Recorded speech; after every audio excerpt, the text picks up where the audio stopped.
When we talk about the AFC, there's a clear number one team. It's the Kansas City Chiefs. They are owners of the longest current winning streak in the NFL. They've won every game since the opener, as well as the defending Super Bowl champions. Last I checked, Andy Reid is still their coach, Patrick Mahomes is still their quarterback, and possibly the best tight end of all time, at least for receiving. Travis Kelce is still their tight end, and he's still healthy. So, right now, it's kind of a chase for number two. Who's going to be the team that's most likely to get a shot at overthrowing the Kansas City Chiefs in the playoffs here? And the team that gets overlooked all the time is the team that is most recently been a terrible team of all of the good teams in the AFC. They were pretty bad just a couple years ago. Actually, they were really bad. They were terrible a couple of years ago. Last year, the Jacksonville Jaguars snuck into the playoffs after making a late run, even won a playoff game, and then eventually lost to the Kansas City Chiefs. So the Jaguars get overlooked in this conversation a lot, and instead, a lot of pundits are going to focus on just a few teams. The Baltimore Ravens, the Buffalo Bills, the Cincinnati Bengals, and occasionally now the Miami Dolphins are also making their way into the conversation. But of all those teams, if I had to pick one right now that I would say gets a great chance at throwing off the Chiefs and actually becoming the AFC representative in the Super Bowl, it's the Jaguars to me. And that is a bit of a homer pick, but there's a reason behind it. Okay? So when pundits talk about the Jaguars, one of the big things that gets thrown out there is, well, what have you done for me lately? Well, the Jaguars, last I checked, I believe, have the second longest winning streak in the entire NFL. They have now won 4 in a row, and we'll see what happens with the Steelers game coming up here, but that's another game I like the Jaguars matchup here, provided that the Steelers defense doesn't blow up the game. Okay, well, what about last year?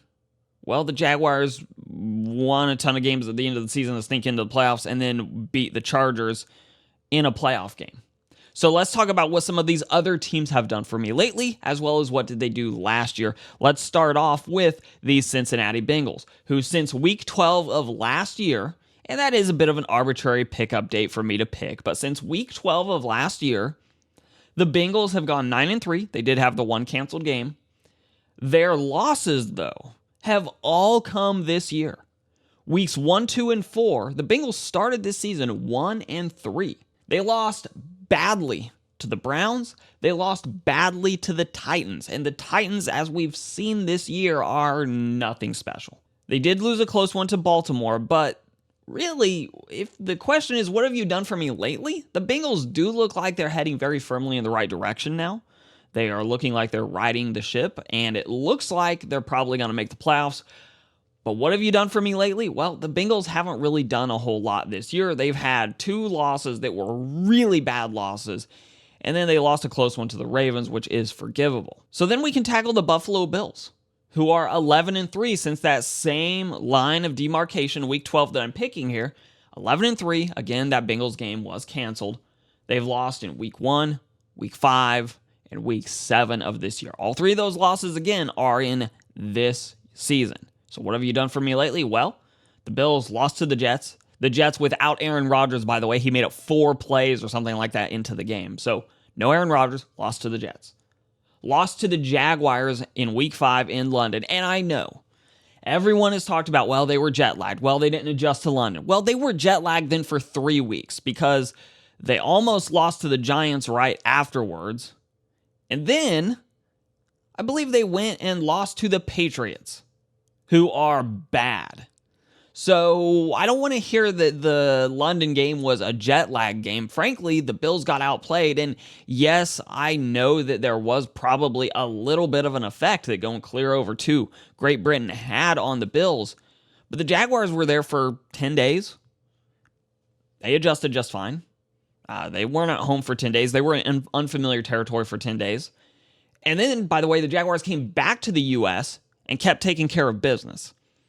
So the Bills, that whole jet lag thing, to me, the argument made more sense when they lost to the Jaguars and then made less sense when they lost, or almost lost, rather, to the Giants. And then when they did lose to the New England Patriots, it's not a jet lag thing. It's just they didn't play well. And that leads us then to the Baltimore Ravens, who are sort of hard to analyze in this way because They had a string of losses in the end of last season, but they were without Lamar Jackson. But here's where they did lose with Lamar Jackson.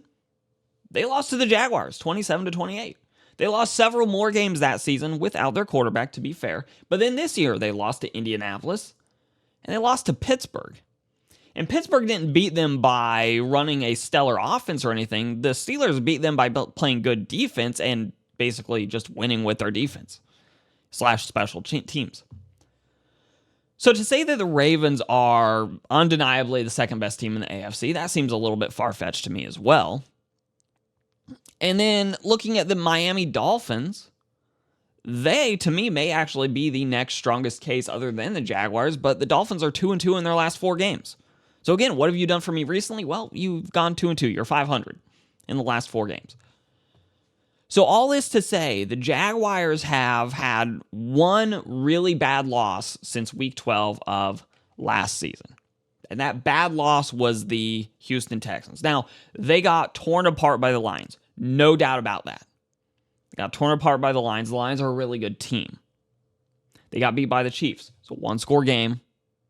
And then they got beat by the Texans, which was just a really bad game. That's their one horrible loss. But every other team on this list of, hey, they're the second best team in the AFC, every other one of these teams has at least one bad loss, if not multiple bad losses, to non-playoff teams. Jaguars are no different. The difference is the Jaguars have done nothing but win 4 games in a row since losing to the Texans. So, all that to say, the Jaguars are possibly the least respected team in the national media. And I get it. There's this whole aspect of, well, we're used to seeing the Jaguars be terrible. They've been terrible for the better part of 20 some odd years now, with a couple of, actually a few now, playoff appearances since then. But by and large, they get a playoff appearance, they go back to being terrible. We're not used to seeing the Jaguars play well. But it's no different than we're not used to seeing teams like the Bengals be really top-tier teams. We're not used to the Bills certainly being a top-tier team up until the last few handful of years. So the Jaguars are on a similar boat, but the Jaguars just aren't quite getting that level of respect that I think the other teams are. I think they're being unfairly penalized for their sins of the past, and frankly, the Jaguars, to me, have a very good roster, especially on the offensive side of the ball. If they can put together 4 quarters, which I would remind you, they have not really put together an entire 4-quarter game yet. The Falcons game was probably the closest they got to that, but they kind of have these periods in the middle of the games where they kind of stall out a little bit. If they put together 4 quarters, they're going to beat pretty much every single team in the NFL. So that's why I think the Jaguars are not only the most disrespected team in the national media when it comes to evaluating where they are in general, but also I truly think they may, if they can get to playing 4-quarter football, they may be the best team to give the Chiefs a run for their money heading into the playoffs this season.